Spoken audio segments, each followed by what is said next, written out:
Imagine, if you will, a father wanders into his pastor's office and asks first for forgiveness because he feels like he hasn't been a great father, and then for advice on how to be a great father. So the pastor says, "You are forgiven." And the father says, "Okay, so what now?" And the pastor replies, "You are forgiven." This goes back and forth a couple times before the father leaves in frustration. I think we can be more help than that. Don't y'all?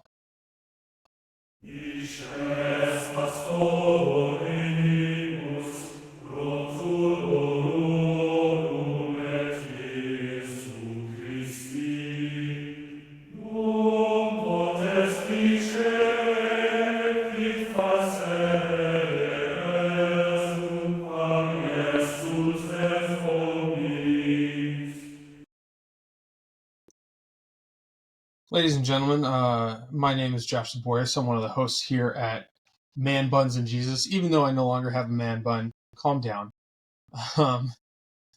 And that cold open is an example that one of my professors used in an illustration about the importance of our topic for today. So with that, I kind of want to kick it over to my co-host, Benjamin Olschlager. Go ahead and get us started, Ben. Well, as the one true and apostolic man bun left on this podcast, I guess I have to bear the extra burden. I suppose, or we can change the name of the podcast. Like, we've done it before. We can do it again. You can also just grow a top knot.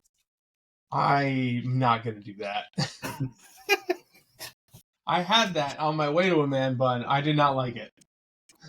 Anyway, welcome back to another episode of Man Buns and Jesus. And yeah, as today we're talking about the law, and we're talking about a specific use of the law. For those of you who remember back to confirmation, if you went through confirmation, you might have learned the three uses of the law as a curb, a mirror, and a guide. And we're here to talk today about the use as a guide, because that's something that's unique and distinctive in Lutheran theology, at least to the way that we talk about it. And to Josh's example, it allows us to, in a loving way, offer guidance and a direction in a helpful and a biblical way, where other churches can kind of struggle to do that. So, Josh, your example of that father looking for advice, why is it important that we're able to actually do that? Well, I'm so glad you asked. I am going to give you three reasons in order of importance, I think. The first is because that's what God told us to do. He said, "Go and make disciples." Good start. And being a disciple is not just, I know I'm forgiven. That's part of it, right? That's the foundational part of it. Know I'm forgiven, know I'm saved. However, that's not all of it. Because when Jesus is teaching his disciples, when he's talking to his disciples, it is, you are saved, and that has changed you. And in the second part of the Great Commission, he says, teach them to obey everything I've commanded you. So reason number one, why the third use is important, is because Jesus told us to use it. Right? Reason number two, for the Lutherans in the room, is because it's right here. In the formula of Concord, it says the law has been given to people for three reasons. And the third reason is, after they have been reborn, since nevertheless the flesh still clings to them, that precisely because of the flesh, they may have a sure guide, according to which they can orient and conduct their entire life. Okay? And the reason I sound a little salty about that is because there are individuals within our body who deny the third use of the law. And they tend to fall in the quote unquote confessional camp. And that's wild to me, because this is our confession, and in our confession, it says there's a third use of the law that we ought to take advantage of. Okay? So those are my two, like, it is true, right, and good for us to use the third use. But the third use may be most relevant to you guys listening to this because hopefully you care what God says, right? I imagine you're not listening to this podcast if you don't care what God says. You may care less what Lutheran theology has to say, but most people tend to care very much about what is pragmatic, what is practical. And here's kind of how I envision the Christian life from a mile in the sky view, right? You are a sinner who the consequences of your sin is death, and you are damned, and that is the state you're in. And then you experience the gospel, you receive the good news and faith in Christ, and you are saved. And then the question following that is, so now what do I do? And the Bible does not leave us hanging there. The Bible gives us tips on, okay, here's how we look different. Here's how we're called to live. So it's very practical because we are today left with that question of, okay, I'm a believer, but what does that mean? Or, okay, I'm a disciple, I know I'm forgiven. What do I do with that? And more specifically, we run into these places in life where maybe we don't know what to do, and we should, this is entirely appropriate, look first and foremost to what would Christ have us do. Okay? So like with the father, it would be like, okay, you're forgiven for any mistakes you've made as a father. Now let's look at what the scriptures say about a father. What are your responsibilities? Well, you should be raising your kids in the faith. Like, your first priority as a father should be that your children know Christ and are secure and rooted in their faith. Teach them in the way they should go. So these Christian ethics should be something that are rules in your household. And don't make your children bitter. You're supposed to be a compassionate father. You're supposed to be a gentle father. I know that's a loaded word in parenting sometimes.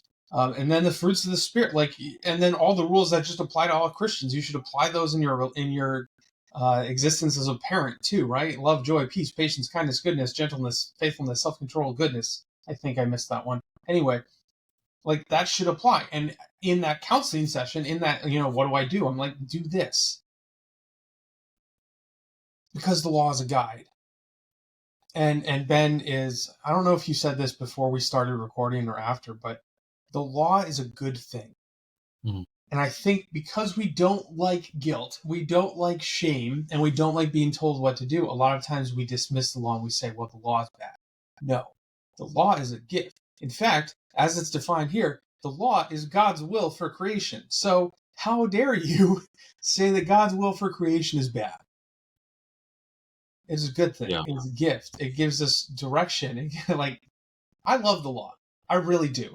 And honestly, this is one of the reasons that I frequent guest the show, Sean Baker. This is one of the reasons he looks at all of my sermons before I preach them, because I do have a tendency to be too heavy on the law, to especially the third use. I love the third use. And Sean helps pull me back. He's like, hey, gospel really should be predominating in our message, which is true. But because I love the law, that's a mistake I tend to make. So shout out to Sean Baker for helping keep me where I need to be on that. But yeah, keeping you in a job. What? Keeping you in a job. Also, yes. Yeah. So I want to speak a little bit more to the law is a good thing side of this. Because it's important for us to think of it that way. It is God's eternal will for his creation. It's a gift of God. And if you look at the Old Testament and the way that it talks about the law, they love it. They love having a guide. They love having a framework to live life by. They love having the blueprints to God's creation and his design for his people. So much so that Psalm 119, which standing invitation to anyone in my congregation. If you memorize the entirety of Psalm 119, I will take you out to dinner. But it is 176 verses of David's love for God's law. I think I would struggle to write 176 verses on anything, let alone my love for God's law.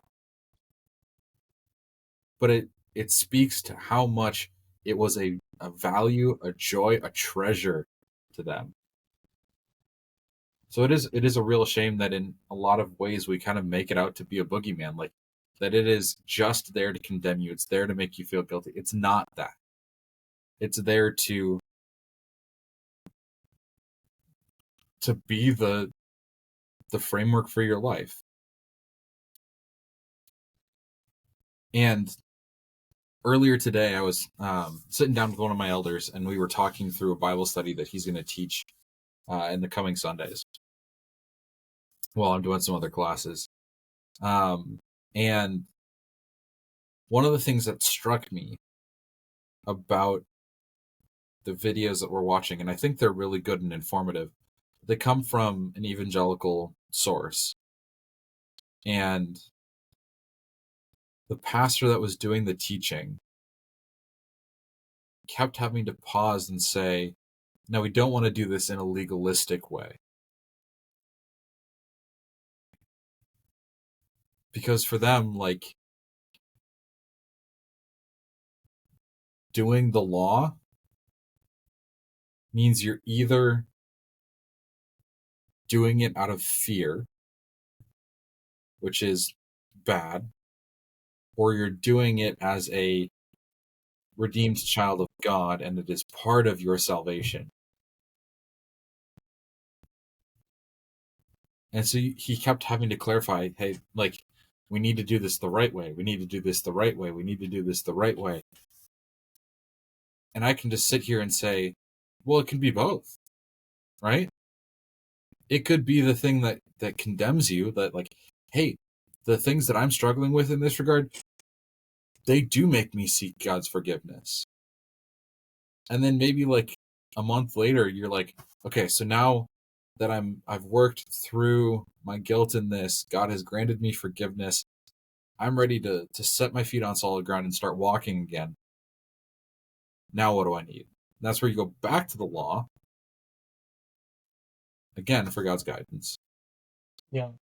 Well, and this is something that, again, voices within our own synod who, whether it's they deny the third use of the law or maybe they're just not comfortable with it, their statement frequently, because this comes from elsewhere in our confessions, is this idea that the law always accuses. Mm-hmm. And there's some truth to that. But that doesn't mean it's the only thing the law does. Like, the law is not one-dimensional. The will of God is not one-dimensional. And no single statement ever uttered by anyone ever is one-dimensional.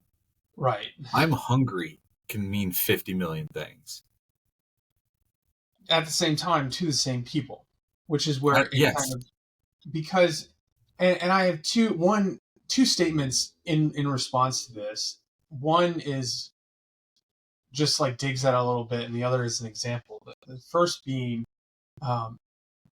if you look at the Sermon on the Mount, which a lot of people will hold up as like one of the greatest treatises on what does it look like to live as a Christian, because this is Jesus' sermon on ethical living. But when you look at it, the reality is Jesus is setting forth a series of impossible standards for behavior. He says, for example, in regard to murder, he says, you've heard it was said, do not murder, but I tell you, if you even harbor anger against your brother in your heart, you are guilty of this commandment. And he does that again and again and again. He takes all these concepts and he's like, it's not just the action. It's also the attitude. It's also those thoughts that sneak into your head. And there's no way to filter those. So he's setting the standard that when you objectively look at the Sermon on the Mount and you compare it to your life, you're like, there's no way I can do this. There's no way I can live up to this standard. And in that way, it has convicted you. The law always accuses. But it also then gives you a shining standard to shoot for. You know, there's the old saying, shoot for the star, or shoot for the moon. Even if you miss, you'll land among the stars, which is astronomically incorrect. Because if you're shooting for the moon and you don't quite get there, you are not getting to the stars, because the stars are, in fact, further away than the moon is. There's also a Despair.com poster that says, shoot for the moon. If you miss, your head will explode from decompression and you'll die. But that's what you get for being a show-off. That's beside the point. But it gives us a standard to shoot for. It gives us this image of what should we be striving for. And the more kind of tangible example maybe I'll give you is I played tennis with a guy in high school who every match before, and he was the most skilled tennis player on our team. He lost a lot because he had anger issues. So once he lost one game, he would lose a bunch. But he was like, if you just look at his talent and his skill, he was really, really good. And one of the things that he did was before every single match, he watched film of Nadal, of Federer, of Djokovic, which if you're not familiar with tennis players, like these are three of the greatest tennis players of all time. And when I was in high school, like Federer, Nadal, and Djokovic, no one even came close. If you looked at rankings, they had doubled scores of players below them. But here's the thing. In watching that, yes, his thought could have been consumed with, I am not as good as these guys. Because he wasn't, right? In fact, you can make the argument that no one really is. But he was watching the film because he's like, this is what it should be. This is like, if I'm striving for this, I'm headed in the right direction. And you can find that in sports. You can find that in music and other hobbies. Like, you listen to someone who's doing it at the absolute pinnacle, or you watch someone who's performing at the pinnacle. And even though you can not do that, you can still learn things from it. And I think it's appropriate for us to look at the law in that way. It's part of its job to point us back to Christ and say, look, you can't do this. You will fall short. You need forgiveness. Go see Jesus. Yeah, that should always be part of our takeaway with the law. But that doesn't mean that has to be our only takeaway, because we can also look at it and say, okay, this is what God's will is. This is what I should be striving for. And if we're getting closer to that, we're headed in the right direction. And that's not me saying, well, if you work hard enough, one day you can be perfect. No. See first part again. This is an impossible standard. You can't get there. See Jesus.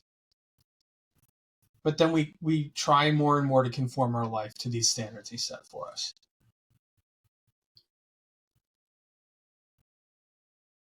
The one of these three uses, because that's the second use, law as mirror, and third use, law as guide. The one that's always been a little weird to me is law as curb. And the definition in the Book of Concord helps a little bit. It says, first, that through it, external discipline may be maintained against the unruly and the disobedient. So the law gives you a set of rules by which to discipline others and kind of minimize humanity's brokenness, or at least constrain it a little bit. And I think that's helpful. But when you just say it curbs bad behavior, I'm like, that seems like you're really nitpicking the difference between that and guide. Because if you think of like a curb on a road, you could say, yeah, its job is to keep cars on the road. But you could just as easily say, okay, it's guiding you to stay on the road. And this definition is actually more helpful. So look at me learning stuff real time on the podcast. I've learned, or I've heard the distinction there made as the curb is more like civic use. So if you are a Christian that is in a position to kind of help shape and form society, these are the values that you can push for. And it doesn't matter whether someone is Christian or not. Like, designing society in this way will help it function better, because that's how God designed people to operate. So, And by in nature, some it should ways, I function wonder if better. that's almost better to look at it from a, this is going to sound weird, to look at the Old Testament standards more. Because in the New Testament, when Jesus and then when the epistles talk about ethics and morality, they almost never leave behind the heart issues and the head issues. And that's where it stops being a curb as far as like a civic use is concerned, because we cannot measure someone's heart and someone's mind. And so in that way, I almost wonder if the Old Testament is more helpful because those laws are concrete. It says, listen, don't murder people. Yeah. Yeah. And like, if you look at the function behind a lot of Old Testament law, even the ones that are concrete, where like it really isn't concrete in a helpful way, or like it's really concrete but in an unhelpful way, like it's still good. Just, you might have to think context a lot. Like, Yeah. there are a lot of laws about how you care for somebody who's considered ritually unclean, and they range from like somebody on their period to somebody with leprosy, right? Those seem like very different things, but the reality is both of those were people in a vulnerable position in ancient Near Eastern society. So God was trying to craft ways for the community to care for those people so as not to put them in harm's way. Yeah. And also a little like, especially when it comes to things like leprosy, some of those unclean laws make a lot of sense because you think, oh, if someone has an infectious skin disease Yeah. that is passed along by contact, yes, it makes a lot of sense to put them out of the community for until the skin disease clears up, because you're preventing an outbreak of the. I mean, we kind of almost do the same thing when we quarantine people today. It's just instead of putting them out, we've like locked them in. Yeah. I mean, even in parts of the world where leprosy is still a thing, they will have leper colonies. Yeah. Which, Because, fun fact, for anyone who didn't know, leprosy is like, just leprosy by itself is a real. In the Bible, it's frequently used just to refer to skin conditions in general, but it's also just like a very specific disease that is really, really bad. yeah, it can mostly be dealt with in this day and age by like heavy doses of antibiotics and other, like, We have the stuff. we have the stuff to deal with it. But if that medication or those treatments are rare in your communities, you set up a leper colony until you can find the stuff that you need to deal with it. Because nobody wants flesh-eating bacteria. Correct. Anyway, circling back to all this, like, the heart behind those laws was, let's care for the least of these and the vulnerable people. So if somebody in your community caught an infectious disease like leprosy that could impact those who were healthy or relatively healthy, like, you didn't want them like hanging around the pregnant women in your community, or the older people in your community, or the kids in your community, or anyone that could just easily catch a disease. Yeah. Well, and you strike on something important there because the heart of the law or the motive behind the law, that is consistent, right? Yeah. It's all coming from the same place. It is all coming from God. And I almost like to talk about it in a similar way that we talk about Jesus. Because we Mm. say like throughout the Old Testament, we're getting increasing revelations of Christ. Because we're getting increasingly specific examples and prototypes and prophecies of Jesus. And then when he comes incarnate, you get the fullest revelation of who Jesus is. And I think the law is very close to that because in the Old Testament you get increasing pictures because right in Exodus in the Ten Commandments you get kind of the basics. Don't do these things. Mm-hmm. But then as you step further into the prophets, it starts getting more to, hey, you're following the letter of the law, but the spirit is to care for the disenfranchised and the weak and to show compassion to your neighbors. And you're failing to do that. And then you get further into the prophets and Israel's getting knocked for it, but there's more and more teaching of the heart behind the commandments. And then Jesus comes on the scene and he just lays it out. He said, yeah, this is the law. This is where our hearts should be. So almost in Jesus, we get the fullest revelation of the gospel, but we also get the fullest revelation of the law. That would preach. That could preach. Not to mention maybe the fullest exercise of the law is on the cross, where Christ takes all the punishment of the law on himself. So, Yeah, that's cool. I mean, you could even loop in the fact that Christ is the only person to ever perfectly exercise the law in life, not just in death. Yeah. So, but this also kind of brings me to maybe a bit of a direction switch here, because we're now talking about how like the heart of the law is the same heart that drove Christ to the cross in love, right? But when we talk about the law, you mentioned earlier that it accuses, and we think of the law also bearing a curse. Like go back to Adam and Eve in the garden, as they are given some of the first law, like not necessarily like the first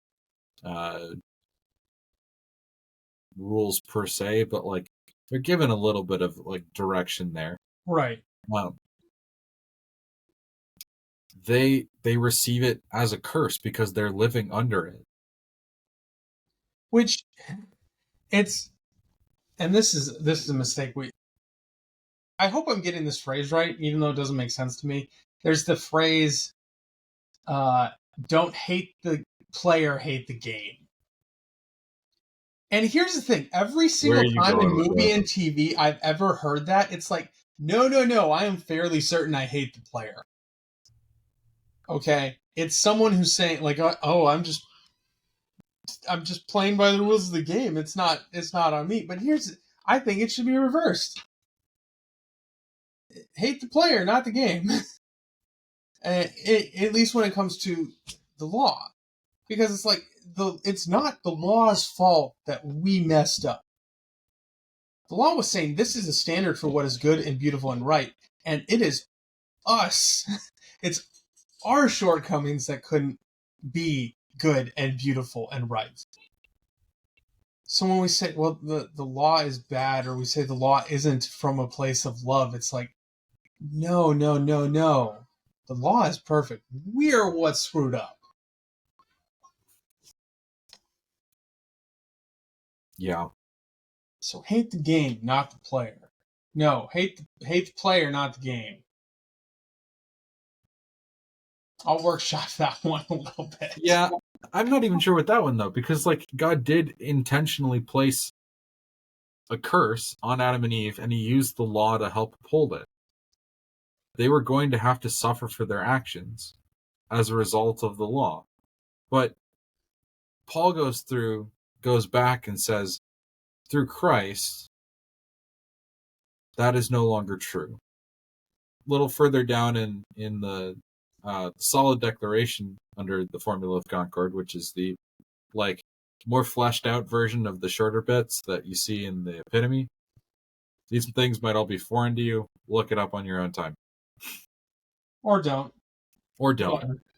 But paragraph What it's worth, 4, I'm looking at the epitome. paragraph 4, Article 6, solid declaration. Although Christians who believe faithfully have been truly converted to God and have been justified are indeed freed and liberated from the curse of the law, they should daily practice the law of the Lord. So, like, we know that Paul writes about how the curse of the law has been lifted off of Christians. The curse that God places with the law gives to Adam and Eve and says, this is your burden for the result of sin. In Christ, as Josh talked about earlier, that burden is lifted through the cross. So now we go back to the law and we practice it without curse, without burden, still with accusation, but a reminder that it drives us back to the love of Christ, which encourages us to once again practice the law. Yeah. It's a cycle. It's a unicycle, but it's a cycle. Well, and I want to go back to the reality that all these things can be true at the same time. Mm-hmm. I want to shift our attention a little bit, if that's okay, to the two extremes where people make a mistake in this regard. You okay with that? Yeah, before we do that, one other thing. Go for it. I do want to offer some olive branch here to some of our brothers in the denomination who have a problem with this third use of the law, because generally their argument is that it's the first use, the curb, the like civic use, but applied on a more localized level. And so, like, it's not that they're denying that we don't have guidance to live by. I think where they end up missing is more on, we can delight and find joy in God's design and his law.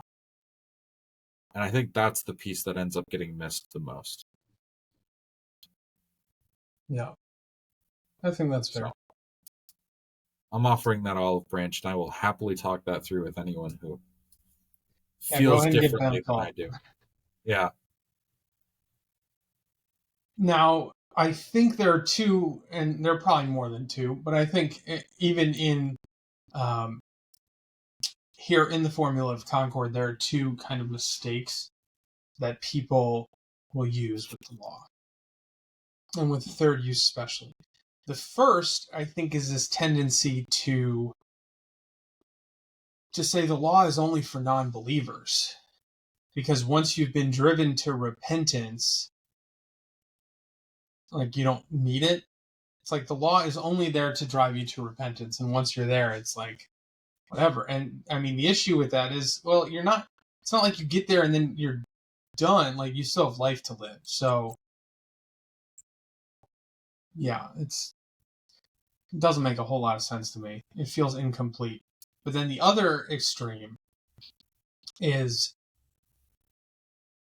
those churches where you're only ever getting beaten to death with your guilt.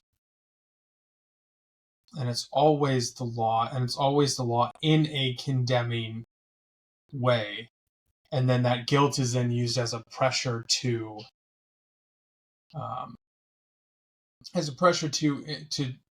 provoke change, right?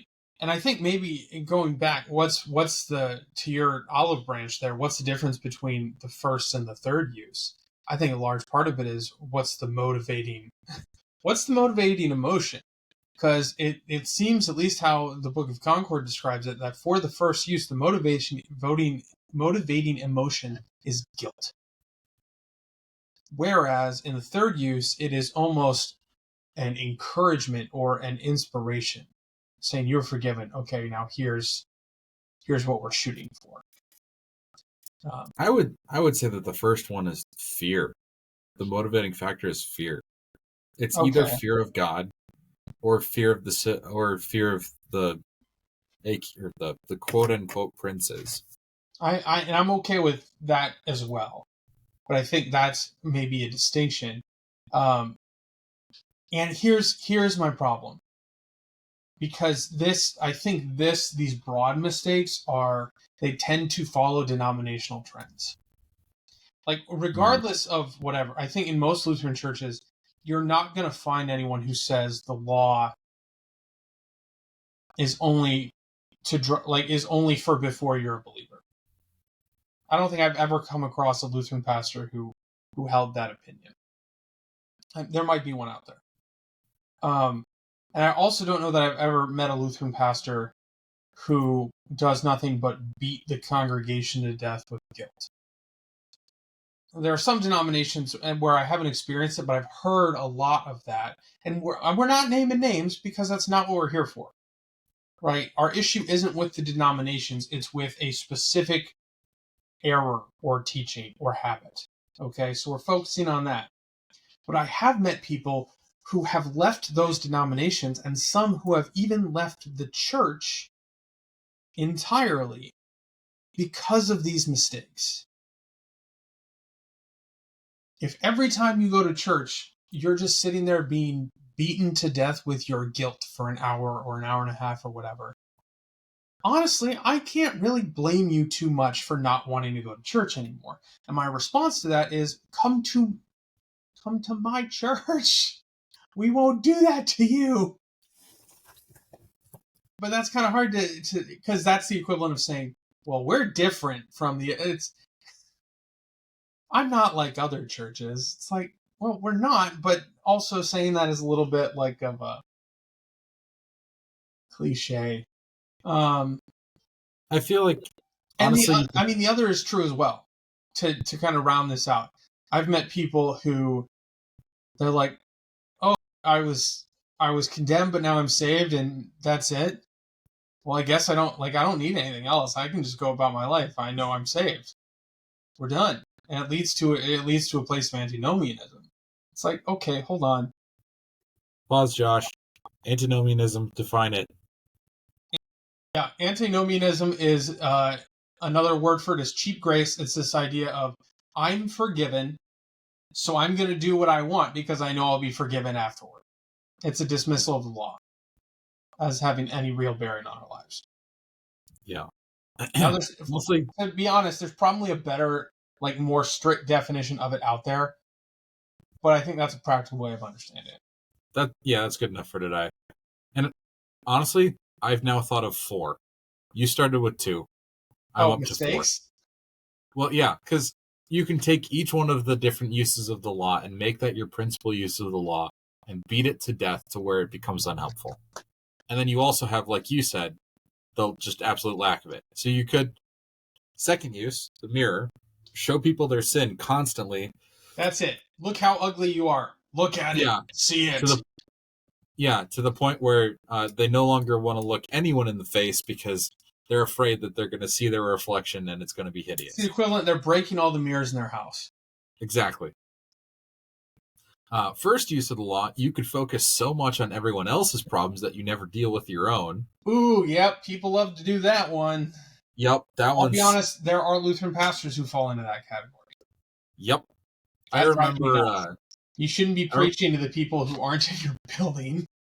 Yep. I remember hearing a sermon my 4th year of seminary. I don't even remember what the text was. But it had nothing to do with what the sermon ended up having to do with.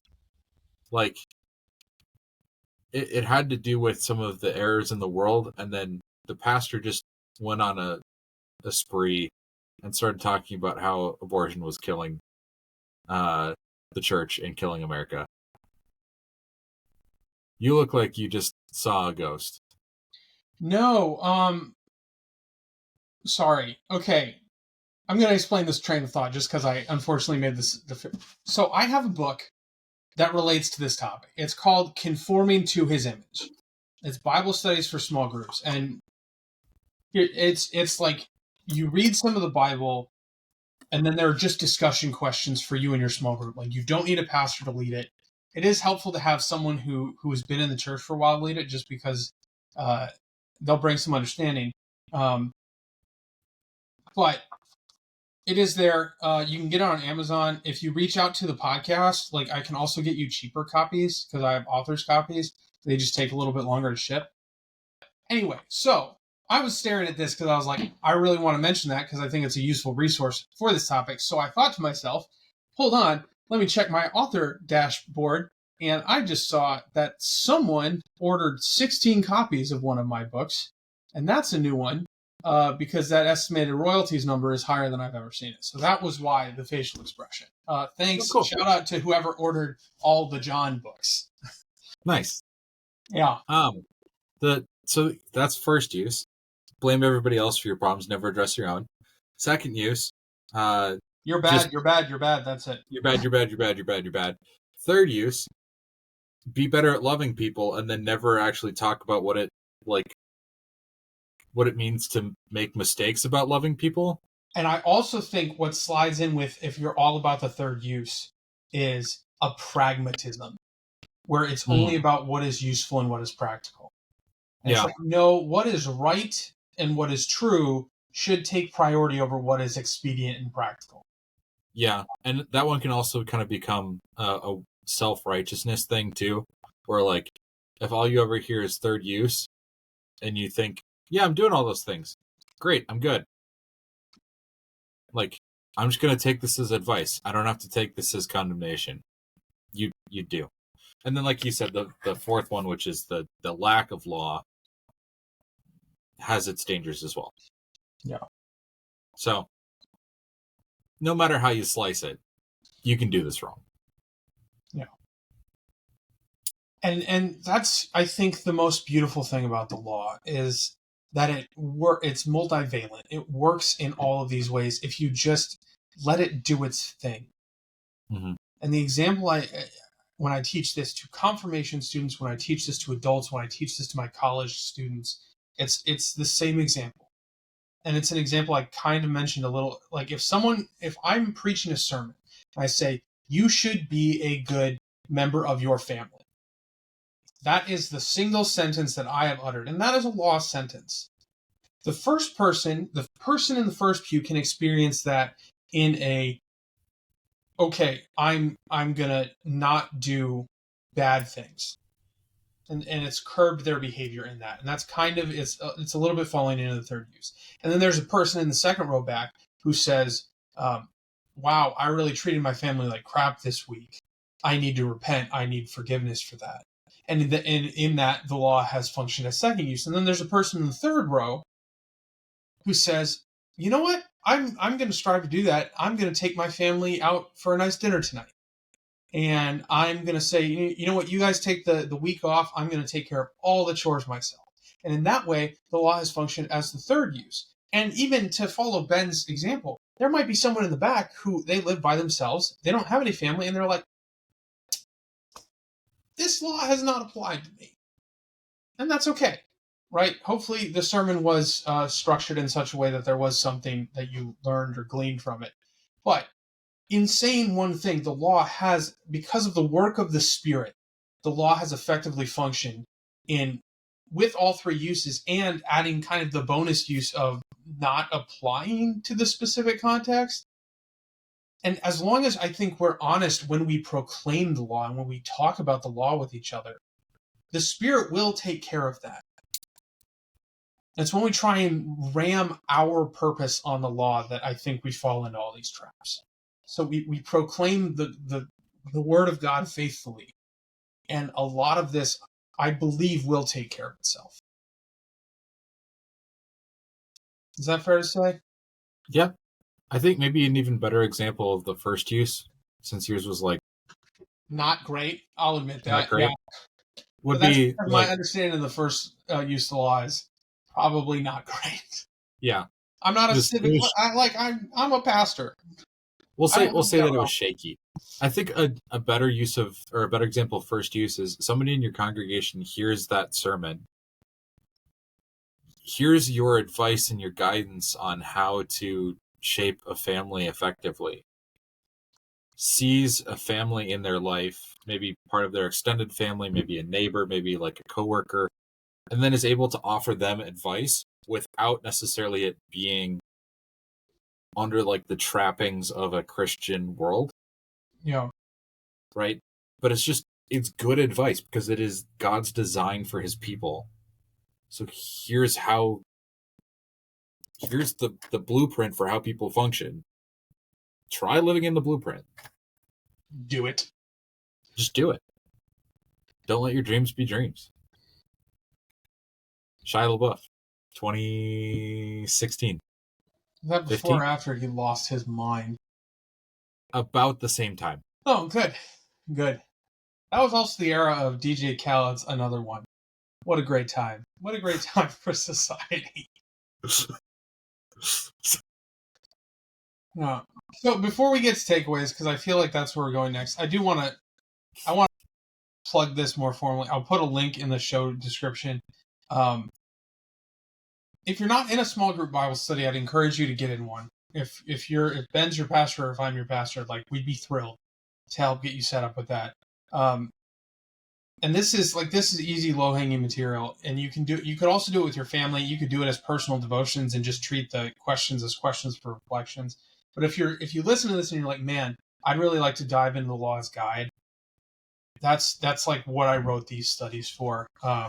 It's the physical book is $10 on Amazon. The Kindle one is $5, and I think it has 36 studies in it, so it'll take you for a while. Yeah. Shameless plug for my material. Plus, they got new covers. I'm really proud of the new covers. They look slick, I think. They kind of match the study Bible, which actually wasn't my intention, but it kind of worked out. So, what's your takeaway for the day, whatever time you're listening to this? Ben, what's your takeaway? My takeaway for this lovely Michigan afternoon is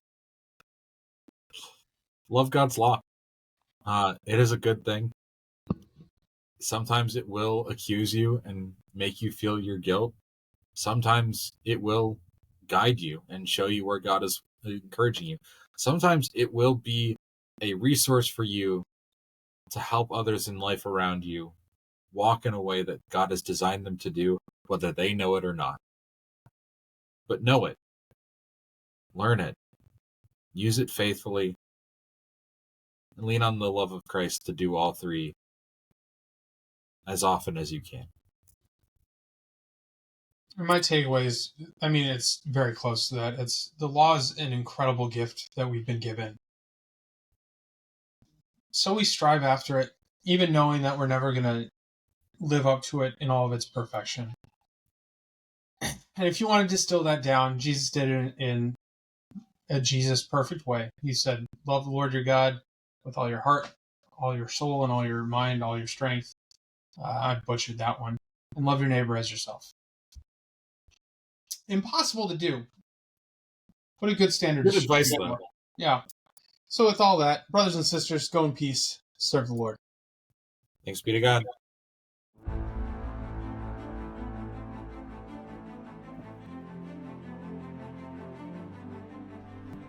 This has been a presentation of Man Buns and Jesus, bringing you into conversations to deepen your faith and your understanding. If you have any comments or questions, feel free to reach out in the comments on Spotify or YouTube, or message us on our Facebook page. Before you leave, make sure to rate the podcast, subscribe to keep up to date on new content, and share with a friend.